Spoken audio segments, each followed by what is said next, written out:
Have you ever received a package, opened it slowly, and thought, "Interesting, I have absolutely no memory of buying this"? At some point, probably late at night, with free shipping involved, you confidently decided this item was necessary for your happiness. It wasn't, but hey, commitment was made. We've all been there, buying things that feel important in the moment, exciting for about 5 minutes, and then quietly blend into the background of our lives like they were never invited in the first place. I'm Professor Everything, and today we'll be answering the question, why do we buy things we don't need? Right here on Explaining Everything.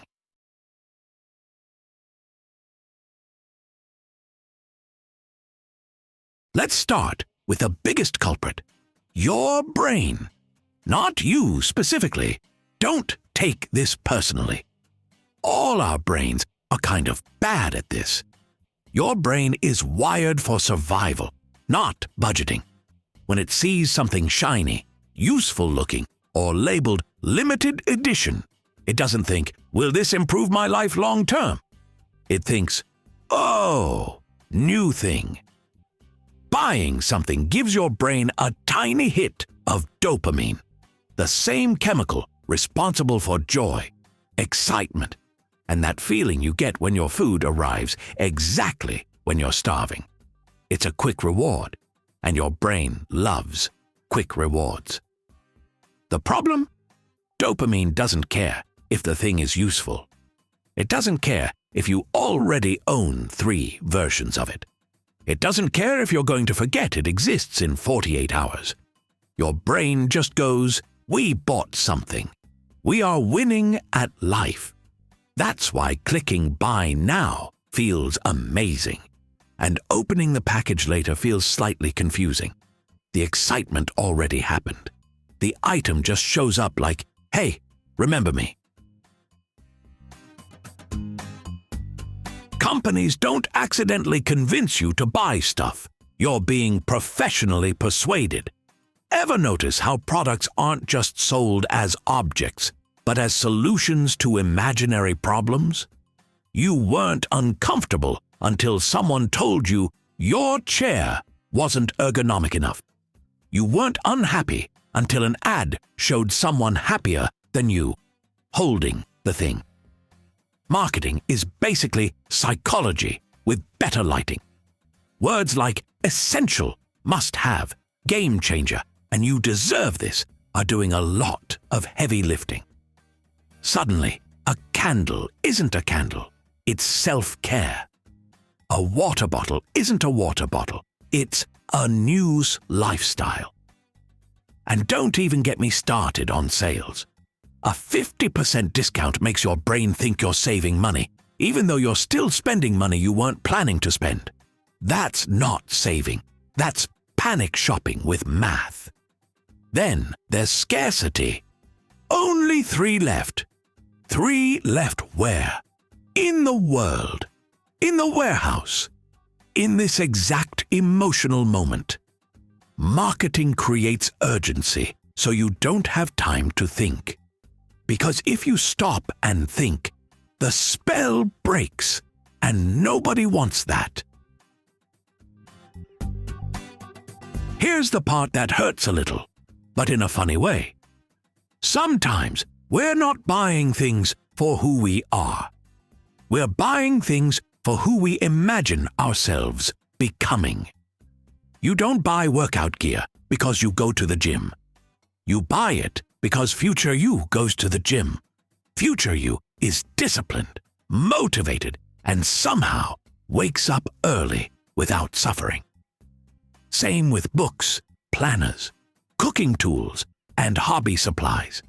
You're not buying the item, you're buying the fantasy version of yourself who uses the item consistently. That's why closets are full, shelves are crowded, and aspirations are quietly collecting dust. The purchase feels like progress. It feels like you've already changed. But buying something is not the same as becoming someone, although your brain absolutely pretends it is. So you end up owning a version of yourself you never fully become. But at least they had good taste. Let's be honest. Buying things used to require effort. You had to go outside. You had to talk to someone.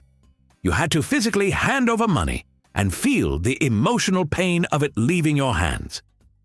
Now, you just tap a screen. No waiting. No friction. No time for regret to catch up.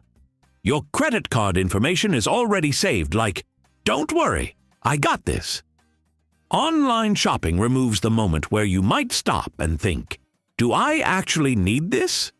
Instead, you think, "It's cheap, and shipping is free, and I'm already here." And because the item doesn't arrive instantly, your brain separates the buying from the consequences. By the time it shows up, you've already moved on emotionally. That's how you end up opening packages like it's Christmas, but for a version of you from 3 days ago, who was emotionally unstable. So why do we buy things we don't need? Because our brains crave quick rewards. Because marketing knows exactly which buttons to push. And because spending money has never been easier or faster. The good news? This doesn't mean you're bad with money or easily fooled. It just means you're human. Buying unnecessary things isn't a failure. It's a reminder that our emotions often drive our decisions way more than logic ever will. So the next time you're about to click Buy Now, maybe pause for a second and ask yourself, do I actually want this? Or do I just like the idea of wanting it? Either way, no judgment. We've all got that one item sitting around, silently proving this video's point. If you enjoy this video, or if it made you rethink at least one questionable purchase, please like and subscribe. Also, if you have suggestions for our next video, feel free to share them in the comments below. We'll be sure to give you an acknowledgement for your contribution. If you enjoyed this video, please check out our other bingeable channels. Thank you for tuning in, and join us next time here in the channel that answers all the why, what, who, where, and how questions you've always wondered about, here on Explaining Everything.